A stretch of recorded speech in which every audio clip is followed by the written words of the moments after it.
Welcome to the world of metal. Unleash the fury within and join the metal revolution, where metalheads unite. From the underground to the mainstream.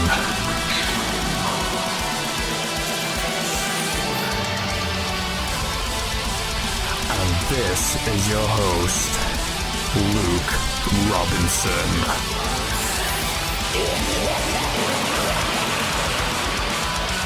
And remember, metal isn't just music, it's a way of life. And we celebrate it here at the Metal Blast Podcast.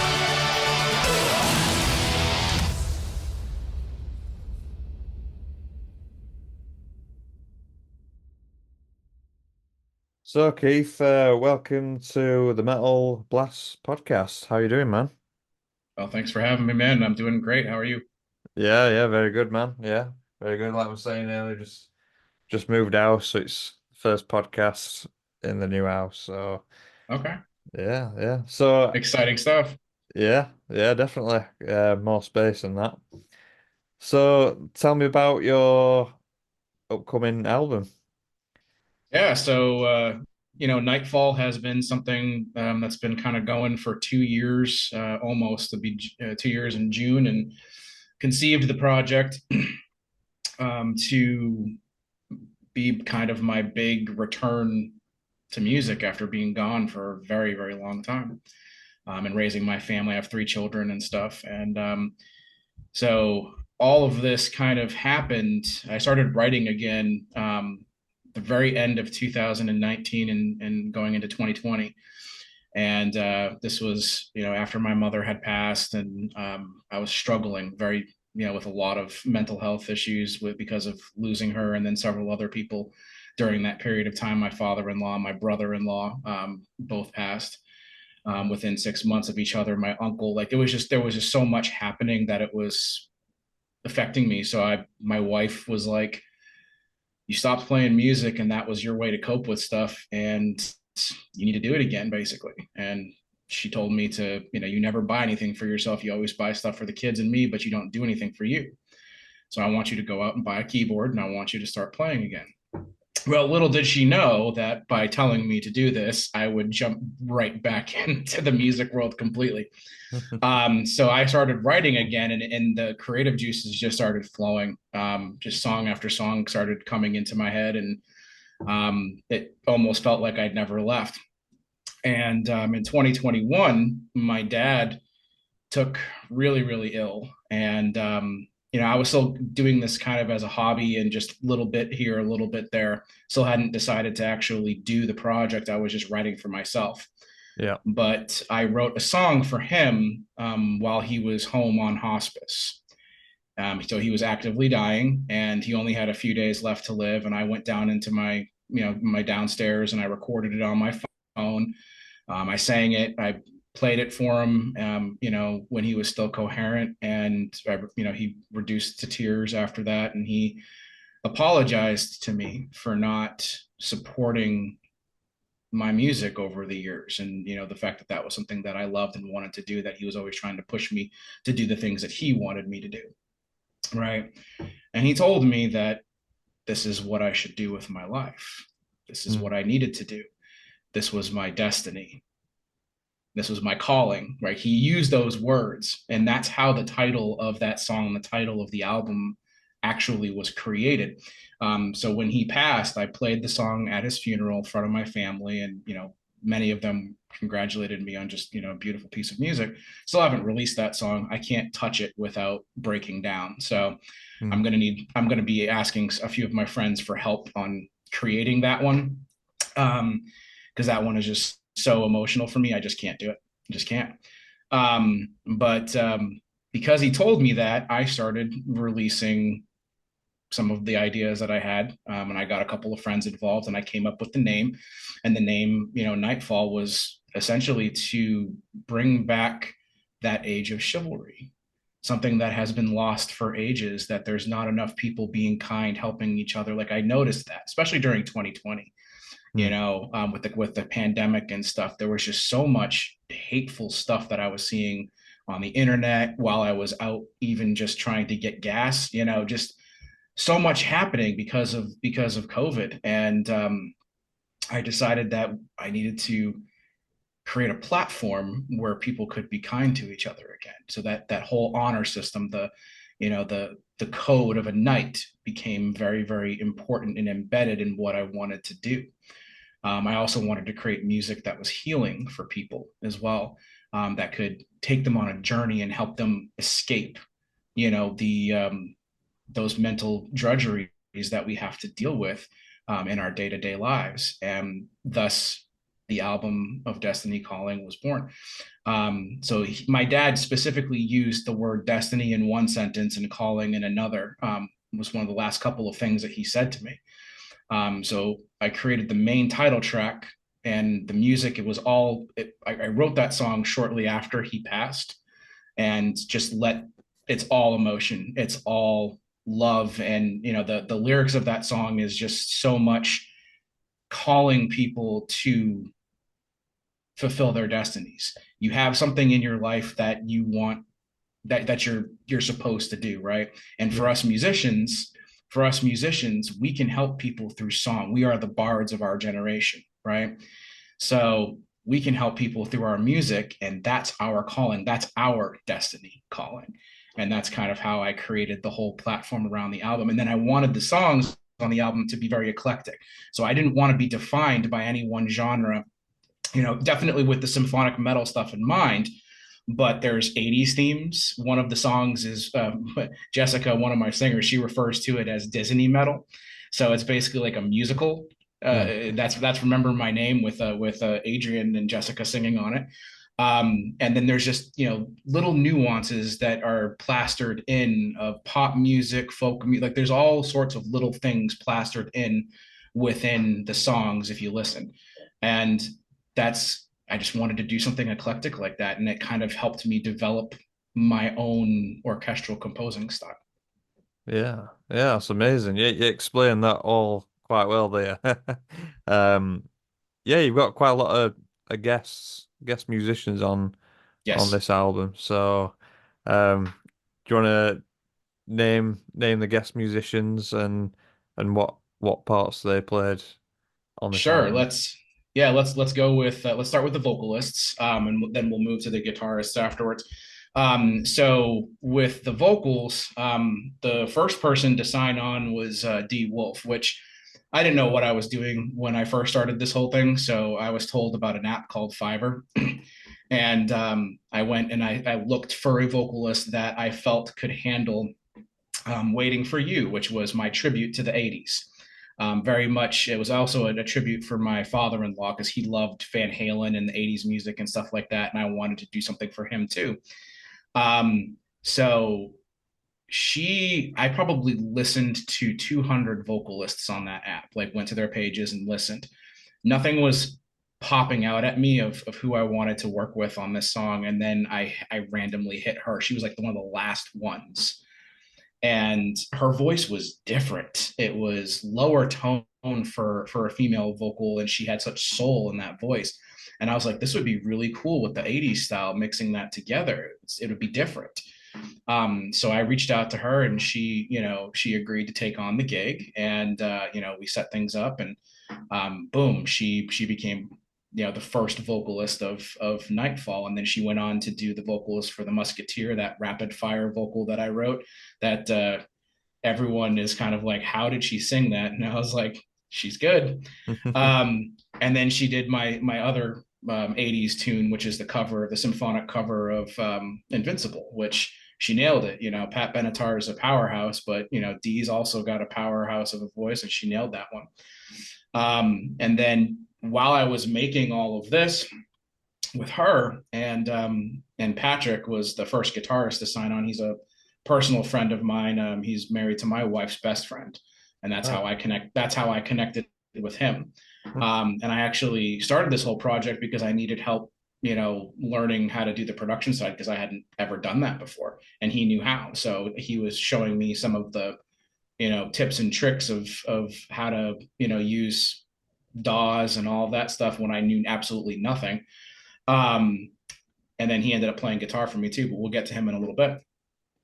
So the second vocalist to kind of sign on after that was Jessica Mercy. Now, Jessica and I have a long history together. She and I were in a band.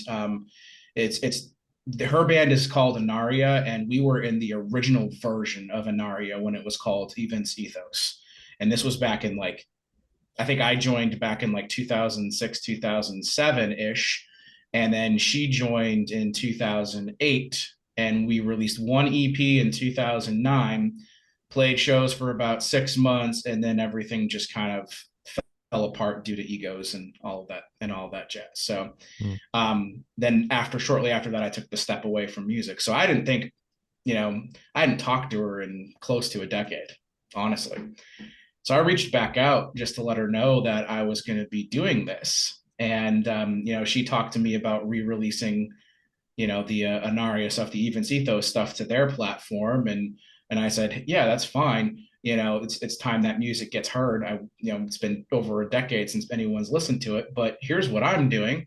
And she was like, well, if you need any help, I'm here for you. And I said, well, here's my demo folder. And what she didn't know is that there were two songs that when I started writing again, because I didn't have any other muses, I wrote with her voice in mind, just like the old days, So, but what's funny is there was probably 15 demos in there. And when she went into that folder, she literally chose one. I told her to choose one song. She chose Starfall, which was written for her. Yeah.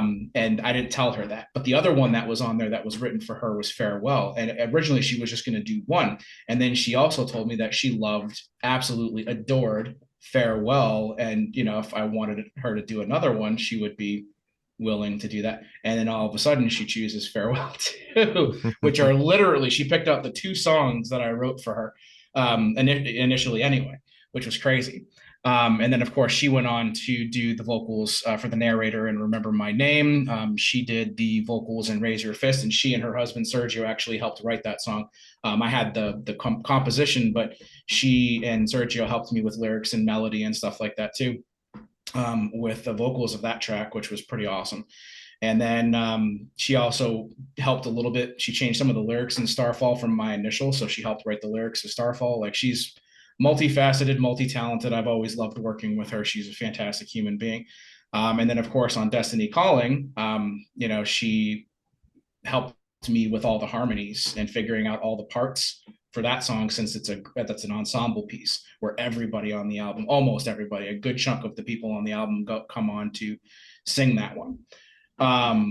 So yeah, that's Jessica's contributions. And then I met Pete Rockcliffe and Stephanie Kiep. And I met Stephanie through Pete. So I met Pete first, and he loved my cover of Invincible, and that's how we connected. And that was also in the Power Symphonic group that we're all a part of too, from back in the day. That's where, and then that's how I started getting into all of this, is because of Gideon and Charlene and Woods of Wonders. And I found their project and talked with them about stuff, and they helped me. And then I found Pete through them. And when I posted the Invincible, Charlene had posted Invincible, and Pete saw that post, heard it, and was like, this is awesome. And then I ended up talking with Pete. Pete and I have become extremely, extremely close friends over this last year. And he sings on Children of Time. He sings on The Hero Walks Alone, Destiny Calling, of course. And he does the narration bit with his wonderful British accent in the Farewell track, which I just... And originally that wasn't even planned. I just randomly started writing some poetry and thought that it would be really, really cool to put that into the music during the orchestral breakdown and have Pete speak it. So it just kind of happened out of nowhere after the song had already been completed, really. And then he graciously did that for me. And then he introduced me to Stephanie. And Stephanie is the powerhouse that sings on War Cries, which is one of my favorite tracks on the entire album. Yeah, I do like that one. I love the chants on that. Yeah, did a really good job of that one. Thank you. Well, Thank you. all of them really, but that one really kind of stuck in my head Yeah, that's Yeah. going to be a popular one, I think. But she makes that track with that powerhouse of a vocal, and then I was struggling with lyrics on that one. So I mean, I had the chance. I had a bunch of stuff written, but like the verses, I had no idea what I wanted to do there. And she said, well, I'll give it a whirl, see what happens. And she one day just messaged me back like a week later, and she's like, I just had this major stroke of inspiration. Here you go. This is what I came up with, and so she helped write them, the solo melody and lyrics on that song too. So like, complete collaborative effort. It's pretty cool. And then of course she sings on Destiny Calling, and she sings on Children of Time with Pete, which was Yeah. pretty cool because they're like friends and they've always wanted to do something together. And they told me that, so I was like, well, why don't you guys sing this track together? And they were like, okay, cool, let's do it. Yeah. So It's a yeah, really good she's track. Really good she's track. Really good track. thank I love you. it. I think it's just a very good opening to an album. Um, the way That's it big for me. develops. Yeah. Yeah. It's That's big for me. It's the middle is the middle, but the opening is one of the most important tracks, and then the outro, which mm, the Invincible is a cover, so that's not really the outro. That's the bonus track, right? So the outro of the album is Farewell, which is, and yeah. that was pretty much planned. That when I designed the album, that's what I wanted because I feel like those two are the most important tracks, honestly. And then I put Destiny Calling sort of in the middle on purpose as well, because I wanted that to like become that big song in the middle with everybody coming together. So everything is by design, really. Yeah. And so Stephanie's fantastic, and just she's got such range with her vocals. So she can do the gritty, she can do speaking, she's a talented actress on top of everything else. So she's can sing high, she can sing low, she can growl. Like on her YouTube and her pages, she calls herself the jack of all trades vocalist, and she really is. She can do almost anything and make it sound good. So it was a pleasure to have her on board for the album. And then let's see. So you have working with Jessica on Remember My Name. You have Adrian, um, and Adrian Jouadou, and he is absolutely amazing with that bass operatic vocal style that he has. Getting him to do the album was interesting because what I did for Remember My Name is I actually put out an audition call. mm, Like I didn't know who I wanted to sing for Achilles, so I put out an audition call on all of my socials and put it on like the Power Symphonic group and several other groups, and then all of a sudden all of these people would just start messaging me. Like I had like 20 people message me to do the vocals, and everything from some great power metal guys like Gideon and Luigi, from Arcade Tales and Woods of Wonder, to some people that I've never heard of before who were absolutely great vocalists. And then Adrian comes in and he's like telling me, he's like, just so you know, I'm not a tenor, but I'm gonna give it a go and see what happens. And he gave me his version of it, and I never even thought about lowering lowering an octave and doing it that way, but his audition just blew me away. And then when I shared it with everybody else, they were like, dude, he's the guy, he's the one, this is going to be amazing. So we ended up doing Remember My Name with Adrian, and I have plans to do more with him. As a matter of fact, the song that I mentioned that I wrote for my dad, he's the voice to sing that song. So I've asked him, and he's graciously agreed to do that when I get that one ready to go. So, but yeah, he is an absolute powerhouse of a vocalist, and I look forward to working with him in the future as well. And then my growler, Marcos Panade. He was recommended to me by Stephanie, actually. So this kind of like a lot of this happened because of recommendations from people that agreed to take part in the project, and she was like, he's a really good growler. And I was like, okay, I'll take a listen to his stuff. And I heard him, and I was like, okay, darn, you are a good growler. And then I reached out to him and said, hey, would you wanna? And he was like, sure. And originally it was just for The Hero Walks Alone. I didn't have plans on writing any other growl parts in any of the songs, mm. but he impressed me so much that I threw a random growl at the end of Children of Time. And which was, it's funny. I don't know why that happened. Every time I would sing it to myself, at the very end when the solo comes back in, I just heard someone screaming, "Let's go," to like kick off the album. Like, this is it. This is gonna be, let's do this. And I was like, man, I gotta have Marcos scream "Let's go" at the end of that song. I got to. It's random, but it just works. And then for Raise Your Fist, again, there was no growls planned, but then because of just the way that song is designed and the meaning of that song, which is, I wrote that song because I was seeing what was happening within the US government and how it was dividing our country, badly. And this song was my call to wake up and see what was being done to you. And right, it's time to raise our fists. We are the ones. We are the ones that, are bathed in our blood. So like, that's the whole premise of the song. So I knew I needed to have that in there because for some reason that those growl vocals have that defiant tone to it, right? That grittiness. So I threw that in there to push that song to a whole nother level. Also on that song, so Marcos is fantastic. I can't wait to work with him again on some growl stuff.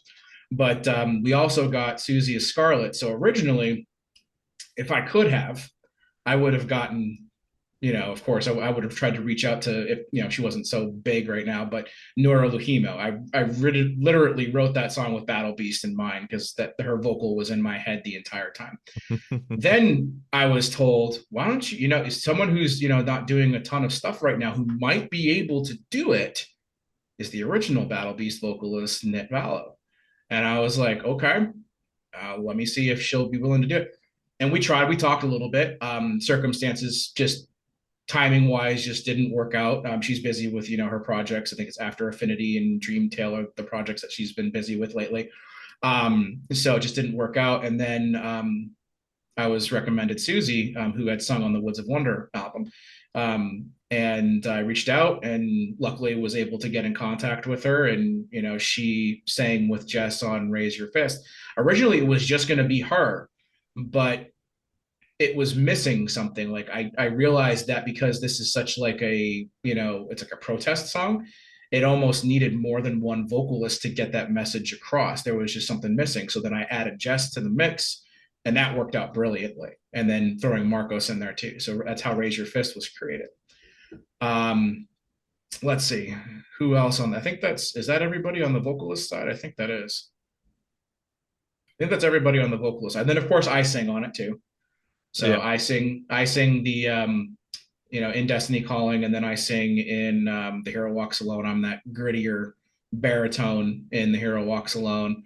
Wasn't planning on doing that, but it just circumstances just kind of happened and it came out good. So we rolled with it. Because I'm not vocalist by any means. I'm capable. I just don't do it. And then for guitarists, we have Patrick Goebel, who was the first person ever to sign on to the Nightfall project. So again, he's best friends with my wife's best friend, or he's married to my wife's best friend, I should say. And he listened to some of the demos that I was doing, and he was like, "This is pretty awesome. Like, I'd be down if you needed a guitarist." So we started working together. He performs guitar on 7 of the songs. So he works on, he works on The Hero Walks Alone. He does, Hero Walks Alone, Waiting for You, Invincible, Farewell. Let's see, War Cries. I gotta think about which ones he did. The Musketeer. And what other one did he do? I can't remember now. I know George Acker is another guitarist. He did Children of Time, Remember My Name, Raise Your Fist, and then he provided a solo. There were 2 solos at the very end of Farewell. Patrick plays the first one, George plays the second one. And then on Destiny Calling itself, Sergio Salvucci, who is the producer. He's the mixing and mastering engineer on this album. He's also an extremely accomplished guitarist and composer in his own right as well. And he does everything for his band Denaria and composes video game music and orchestral music, on the side as well. And so he plays the guitar on Destiny Calling. And that kind of wraps up all of the major collaborators. And then there were a bunch of people from like the indie rock community that jumped on to do the help with the chants in Warcry. So there's a lot. We had like 70 total vocal tracks on Warcries. No joke. So many people.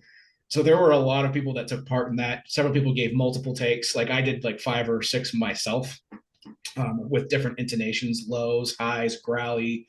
I did a bunch of different stuff. Some of them were acting just to make the army sound real in that song as much as possible. I think we did a good job with it. And but yeah, so many people were involved in that. And then I was struggling with Remember My Name, and for some reason the choir sounds that I was using there were sounding more fake than anywhere else on the album. So I started talking with a guy named Fabian Marmer, and he and his friend, I can't remember his first name. His last name is Balash. I can't remember his first name. Oh my goodness. So many people to remember. But he and his friends did like a little thing where they layered in some real voices to put underneath the VSTs to make that sound more real. So they helped us in that regards too. So again, massively collaborative effort was this album. What VSTs did you use for the choirs? East west.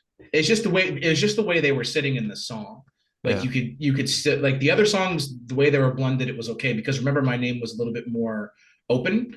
It just you could tell that the phrasing, you could tell that they were virtual. So we use that to kind of clean that up and fix it. Yeah.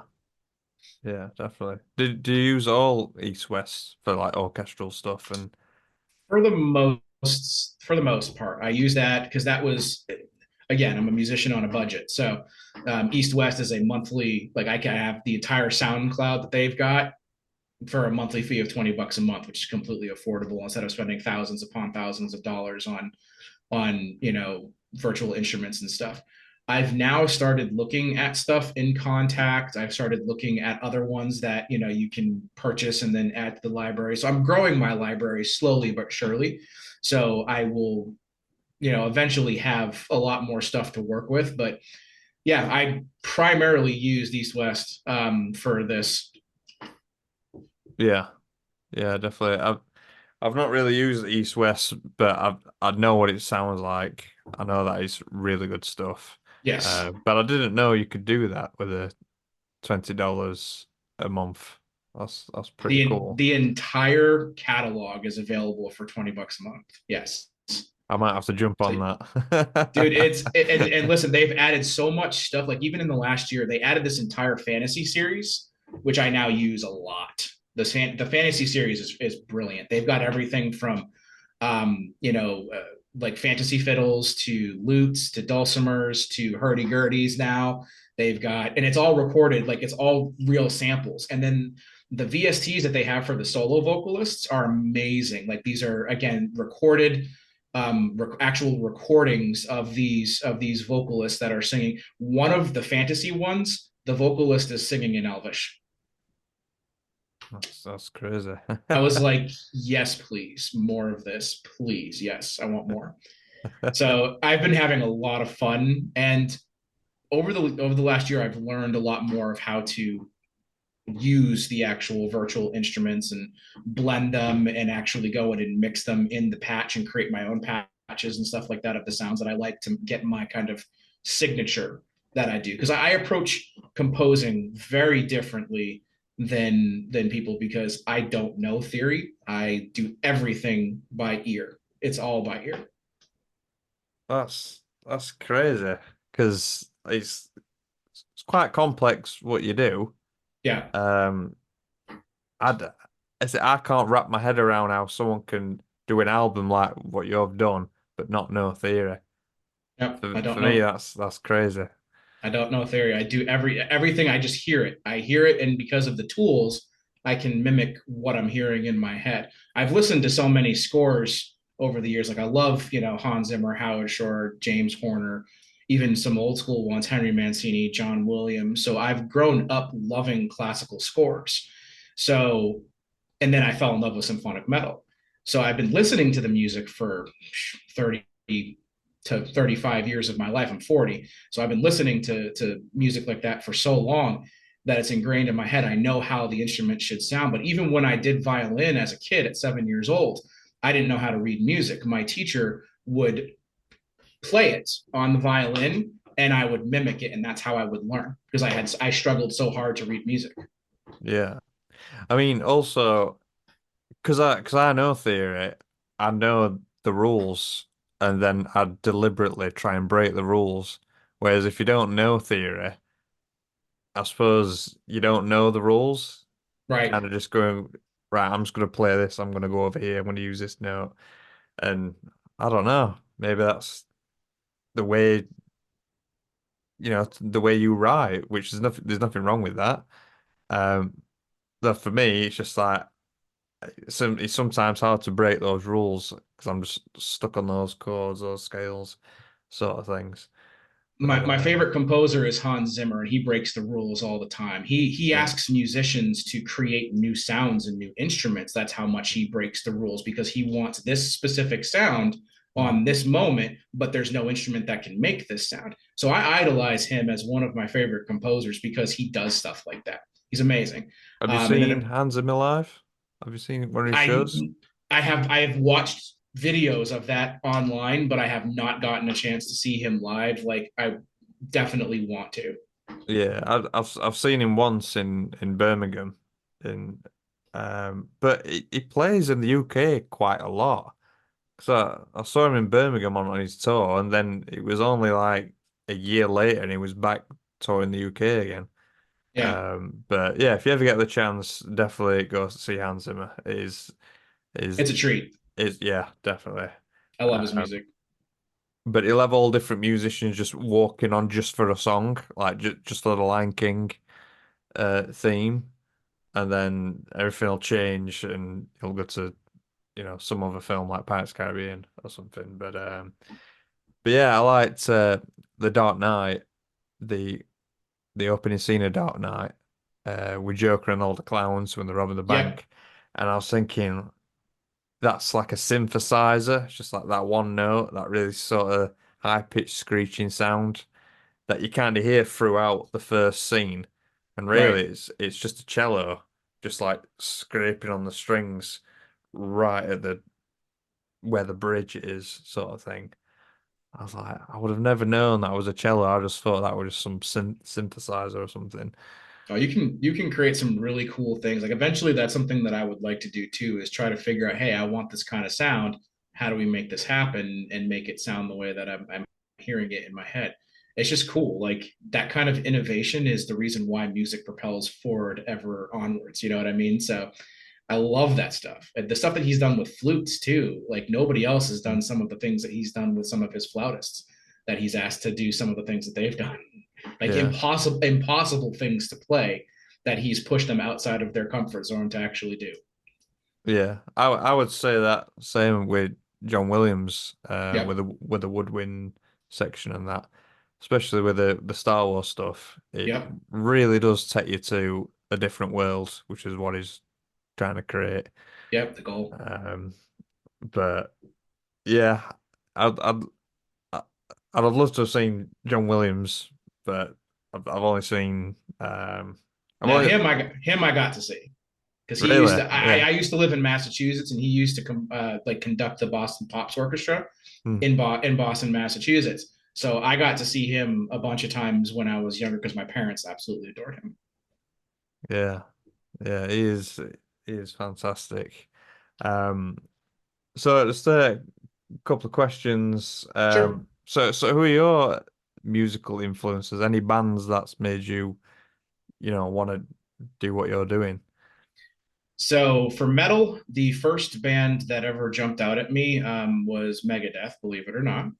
Um, so Dave Mustaine was my first introduction to metal music. I had heard like 80s, glam rock and stuff like that, but Dave, I heard Symphony of Destruction randomly on a jukebox. Okay, Wow. that's how that happened. And I started. It was at a campground, so I would go and I would listen to it like multiple times while I was playing pool and playing at the arcade. When I was out camping. And that segued. That was the first album I ever bought. Was Countdown to Extinction. Was Megadeth's Countdown to Extinction. So I fell in love with metal music, and the grunge scene hit, and then I didn't care for music for a little bit. Then towards the end of the 90s, when like Napster and LimeWire and all that stuff was going on, I randomly came across right around the year 2000 was the single for Infinite by Stratovarius, which was Hunting High and Low. That song just randomly got downloaded to my computer somehow. Then that turned into me finding Wishmaster by Nightwish. And after Yeah. finding Wishmaster by Nightwish, I was sold. I listened to that. I found So you're saying Megadeth, Stratovarius, and Nightwish was like is the main yep, that's influences. that's that's how I got into it.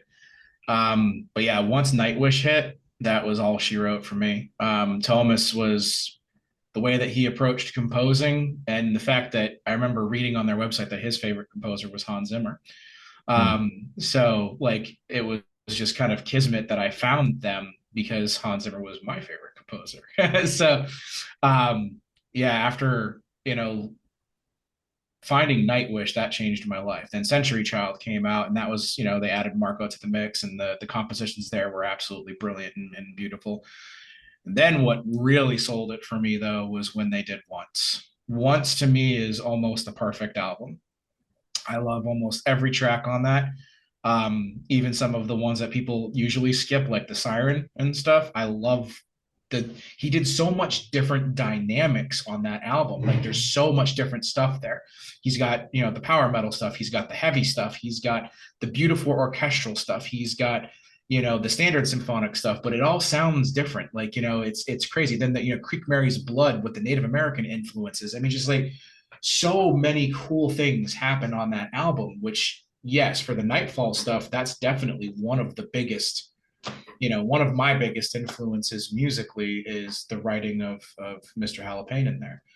Yeah. And I just love what he does. And Once will always be my favorite. I love some of the other stuff that they've done, like even past the Tarja era, but and I love Fleur Janssen as a vocalist as well. And I loved it. I loved what they did with Annette too. Like it was different incarnations, but I loved the music first and foremost of what he created.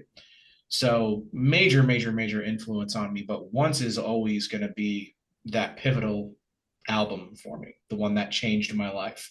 And the Ghost Love Score. That song. That's been my favorite song since 2004. My favorite song of all time has not changed in almost 20 years. Wow. Yeah, it is. It is an amazing song. And I love the DVD they did, Yep. end of an era. Yep. And they did a hell of a lot of Once songs Yep. on that show. And then Nightwish kind of just didn't take a completely different direction, but different sound, I think, um more orchestrations, I think, more cinematic sort of Yep. style, with uh Dark Passion Play and Imaginarium. I mean, Yep. I like Annette, I like her vocals. Um, I I like prefer, I like more what she's doing now, like her yeah, solo stuff and the dark element and stuff. Like I love what she's doing mm, with that's what she should have been doing. She carried Nightwish into a different era, but yes, I do prefer Tarja and Floor. Honestly, between all three singers, my favorite one is going to be for just sheer vocal diversity is going to be Fleur Janssen. I absolutely adore her. I love Tarja, but because Fleur can do so much, Tarja's got kind of like a just an operatic voice. She can kind of do one thing, where Floor can do many things. She wears many hats. Yeah, I feel like she can do all the Nightwish songs. She can. Um, yeah, that's She can. I've heard her do stuff that I didn't think would ever sound good coming from anyone else besides Taria. and her version of Ghost Love Score Oh, so good. is just So good. I love both equally, but there's something about that note that she hits in the end. I know the fans call it a flurgasm now, but that when the first time I heard that performance and she hit that note, my mouth was dropped, my eyes went wide, and I did like one of this. I was like, what? yeah. I was like, yes. And then when I heard it live for the first time, like I was euphoric because it was so fantastic. Well, I went to see Nightwish for the first time in 2012, Okay. but Flo had just joined the band like a couple of weeks before, so I'm Right. like thinking I want to see Annette, and then like at the last minute, it was like Flo answered. I didn't know who she was. So, Um, funny story. So, I've seen Nightwish 9 times. wow. They're like I said, my favorite band.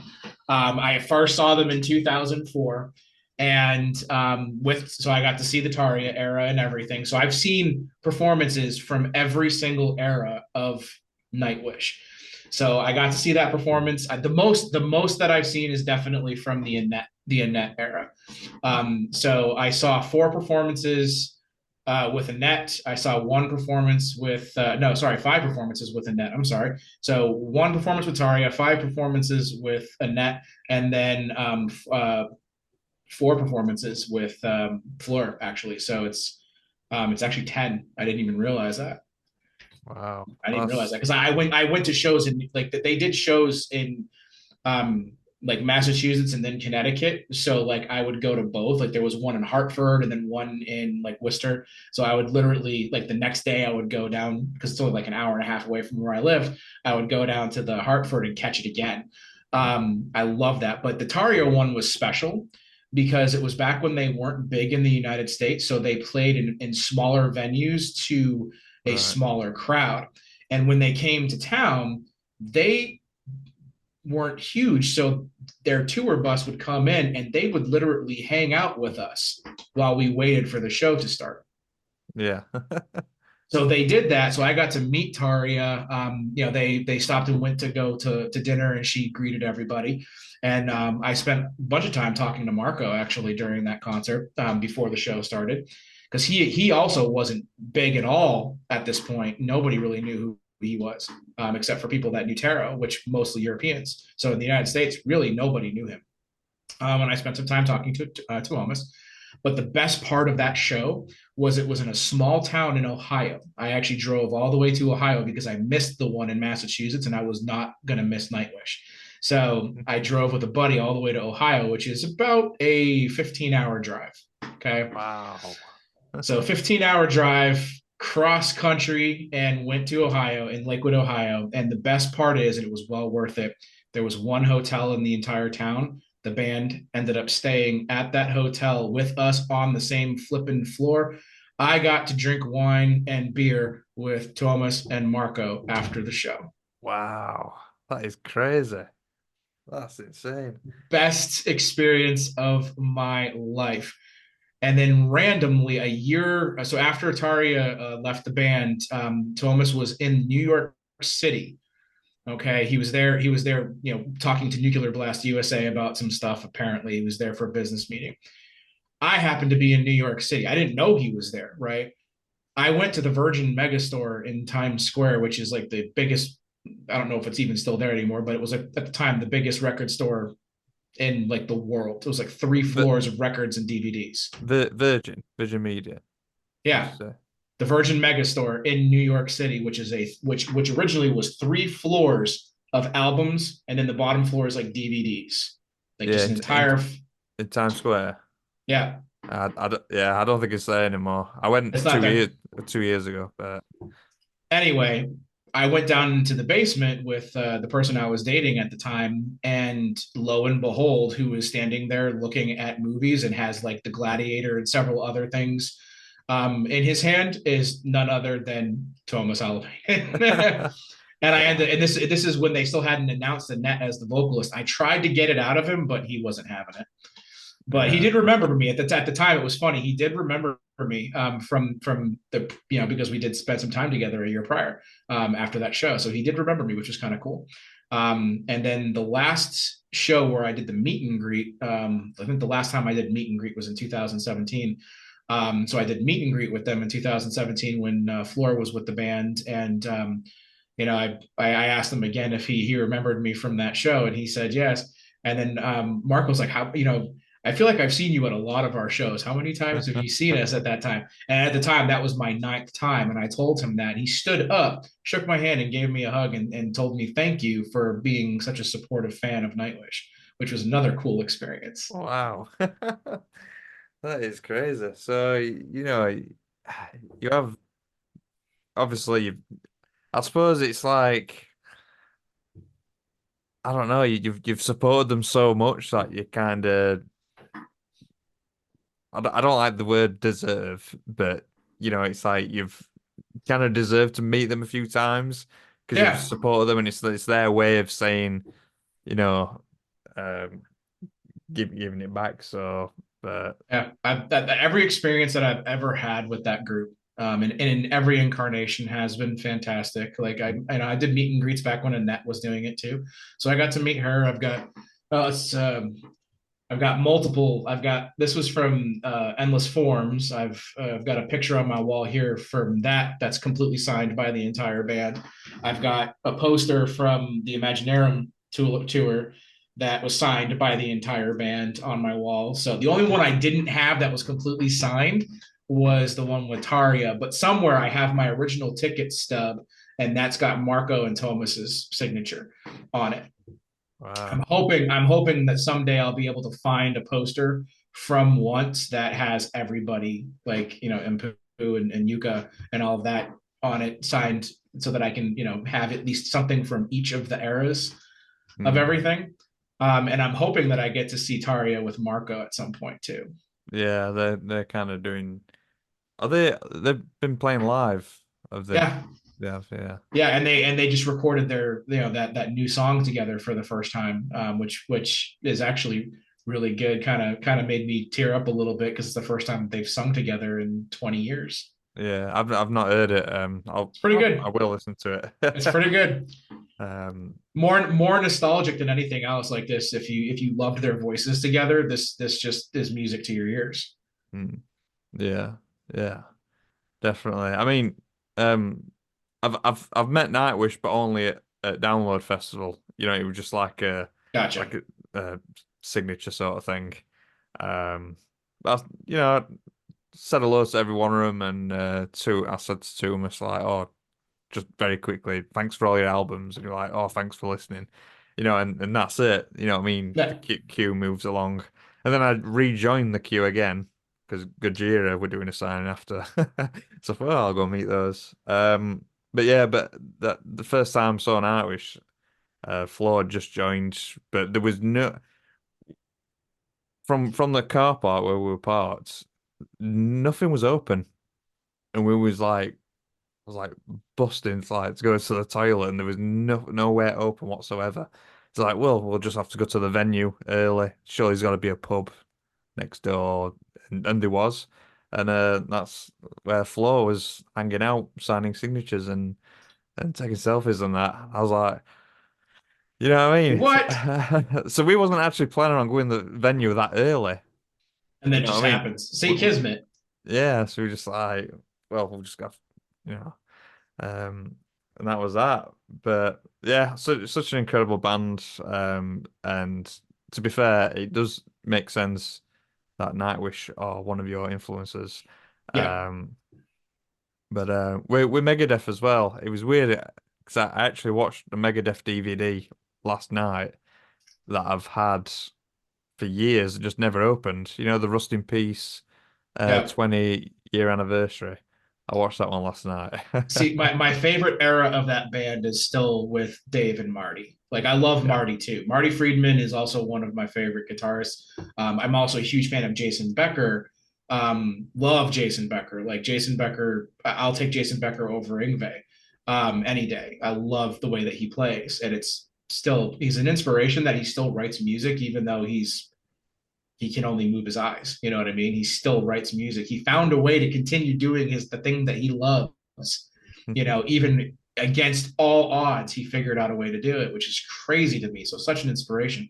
But yeah, I love Marty, and you know, I know Marty used to tour with Jason all the time, and that's how I found Jason is through you know learning more about Marty Friedman and where he came from. So yeah, you can kind of say that Megadeth really is the band that moved me into multiple directions in the metal world. Yeah, yeah, definitely. I mean, I just love all the different riffs that they do. I mean, the solos are impressive. The lyrics are really impressive as well. But just like going back to the theory stuff, I like kind of learned quite a bit of theory because of Megadeth and Yep. all the chromatic sort of scales that they do. I just never really knew any other band that was doing that. I know the thrash metal. There's obviously other thrash metal, but the way they write chromatic riffs, the way they do, Right. I don't really Now know he did it anybody else that does differently. it. Yeah, Yeah. he did it differently, and that's it's funnily enough that's probably the reason why I like some of Metallica's earliest songs is Mm. because Dave had a hand in writing those. Yeah. I mean, I know you do hear stuff in Slayer, the chromatic stuff, but I hear Dave was kind of helping Slayer early stages with Yeah, the right. Yeah, he's definitely the king of he's thrash. amazing. He is. He is. They deserve way more accolades than they've ever received throughout their time, for sure. Yeah, For sure. He's one of the greats and one of my biggest influences to you know to as I just enjoy that style. Like I don't play that style, but I love listening to it. yeah. They've done such am amazing albums over the years. I like the recent stuff as well. Yeah. Um, even with all these new members that he's had over the decades, it can still. See, it's funny to me because a lot of people I remember like the 80s version of Megadeth and the early 90s version and then like the mid 90s version of Megadeth. People shit on cryptic writings. Like people were like, this isn't Megadeth. This isn't good. I love that album. Hmm. I do. I mean, I know it's different than some of the other stuff that they did, but I truly did enjoy that album. Dave was trying something, you know, it was different. And I enjoy Trust. I enjoy Almost Honest and Secret Place. Like I really do enjoy all of those songs. Trust is still one of my favorite opening drum bits Oh yeah. that Mm. ever existed. And then Almost Honest, you know, that ended up, you know, unfortunately, it was a terrible movie, but it ended up on the you know original soundtrack, like a slightly like remixed version of it on the Mortal Kombat Annihilation soundtrack. And that's like all the music that was on that. Like I loved that soundtrack. Hated the movie, loved the soundtrack. I think I think Trust. Um, Maybe it's just because my brother were listening to it. My brother's not really into metal or anything like that, but I think Trust is a song that you could introduce to somebody Right. who's not a metalhead, and they go, "Oh, I dig Okay. this," I dig this. This has got a vibe. yeah, Yeah. and then you just catch me listen to it one day, and they're like, "Oh, I thought you didn't like metal." That's Um, funny. That's funny. Yeah, see, I bought both of those albums on cassette tape as well as CD. hmm. I don't know where they are. They're somewhere, but I had them on cassette and CD.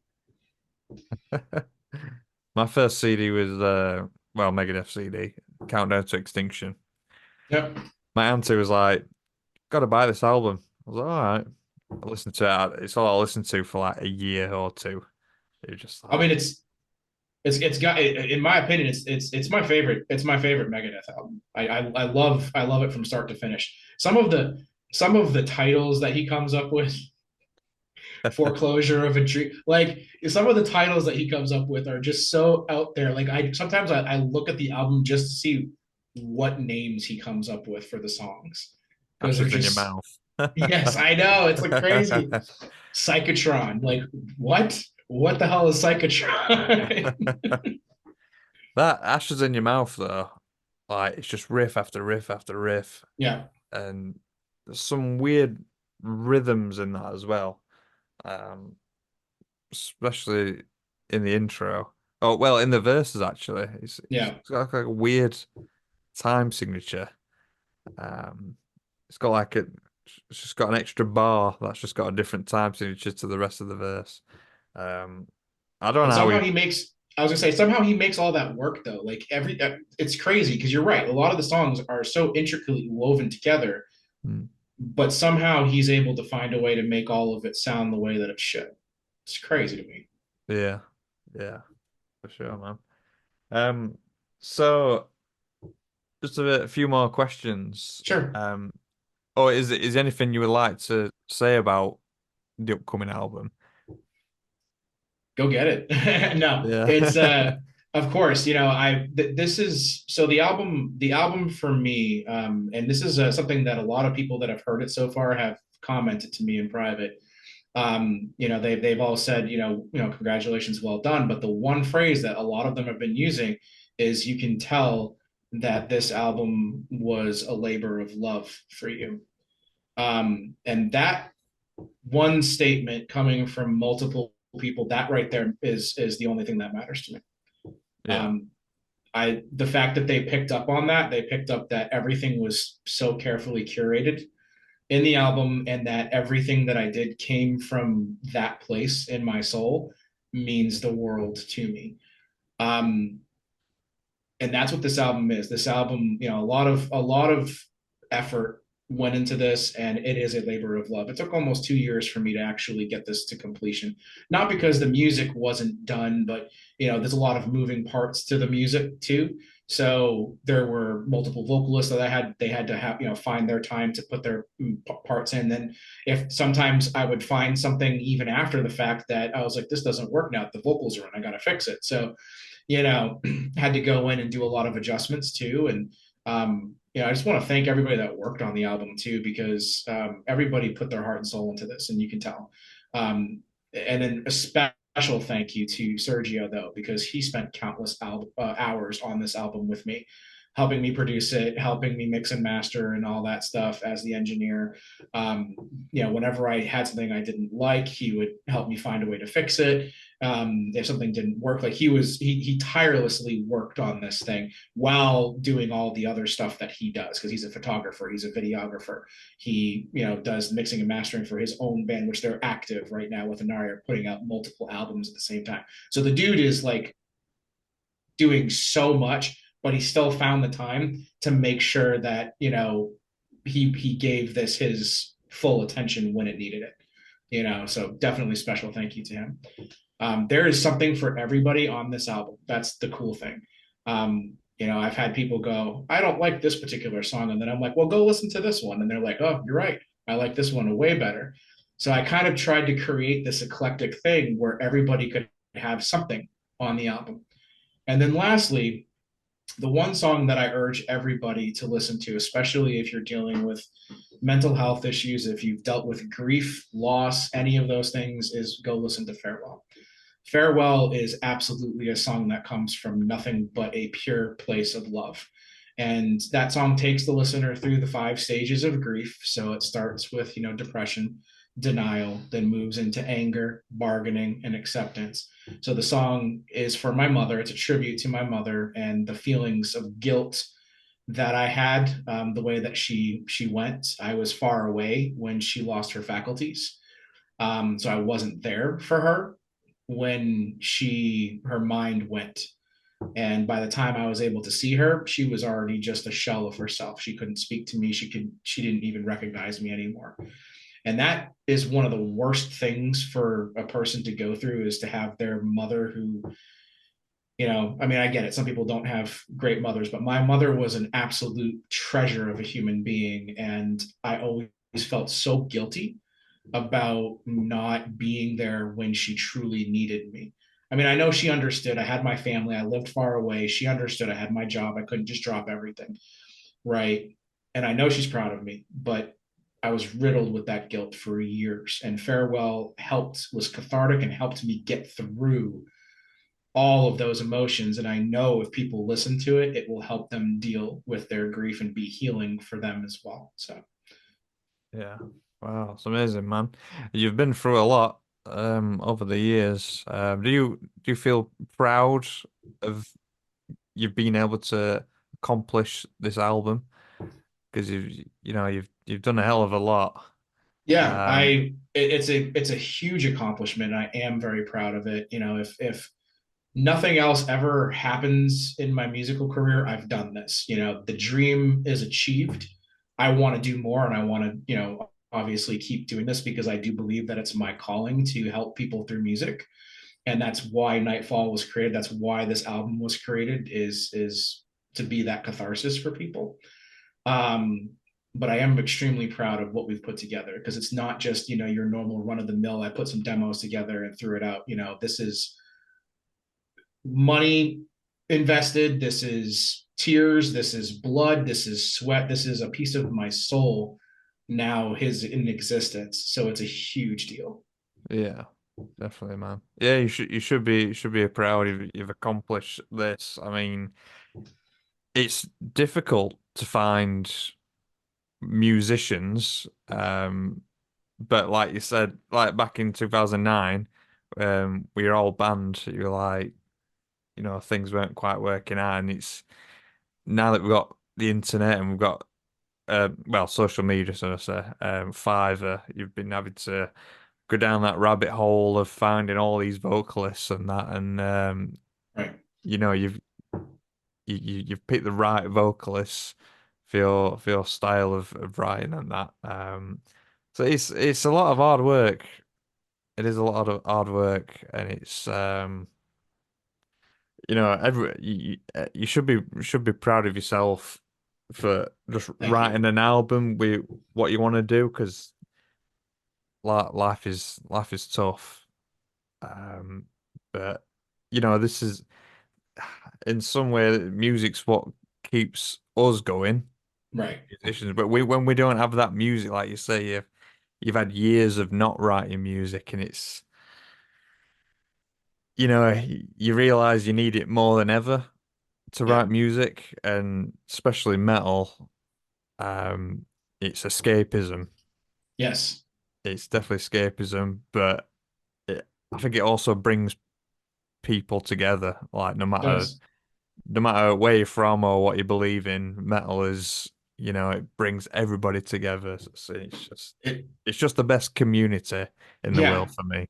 I agree. I agree. And for me too, the music also is a way of channeling, all of the emotions to keep yourself from the bad stuff too. Like, everybody has darkness. That's one thing that I've learned over the years in my 40 years of living, is that everybody deals with darkness in one way, shape, or form. There's nobody that has a perfect life. There's nobody that's truly happy. You're going to have those moments.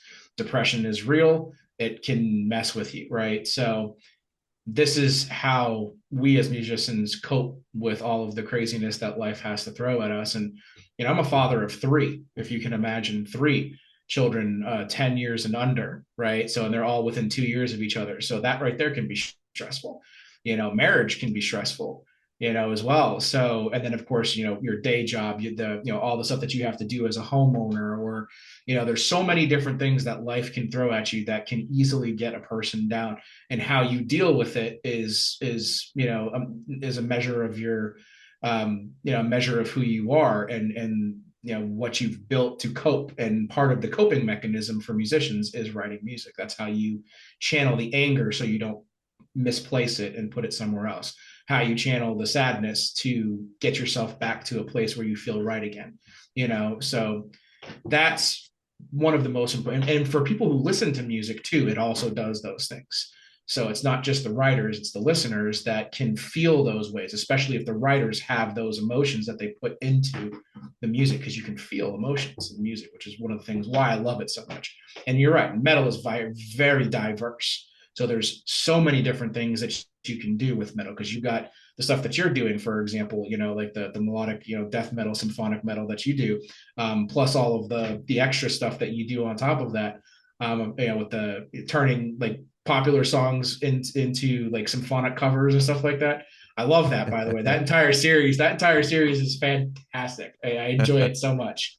Thank you, man. Yeah, yeah. I enjoyed the Megadeth ones, so those Yeah. mostly. For some reason, Megadeth, I don't know. I just find it easy to put an orchestra to it. A bit weird, but Dave probably wrote it like that. I mean, honestly, I mean, he wrote a song called Symphony of Destruction. I mean, I think there's probably some kind of, orchestral mindset in there that he just never put out there because you couldn't really do that without spending a ton of money back in the 80s, in the early 90s, right? So who knows? yeah, yeah, definitely. I mean, I've not really watched it, but I think he did like a show with just an orchestra, just Dave and I, I don't know what it if it was a DVD or anything. That's cool. I don't know if it was playing Megadeth songs, That's cool. but yeah. So I think we should wrap this episode up. Yep. I wish you all the best with the album. Um, and we're doing pretty well connecting with fans on social media, and you're getting quite a lot of listeners on Spotify. Yep.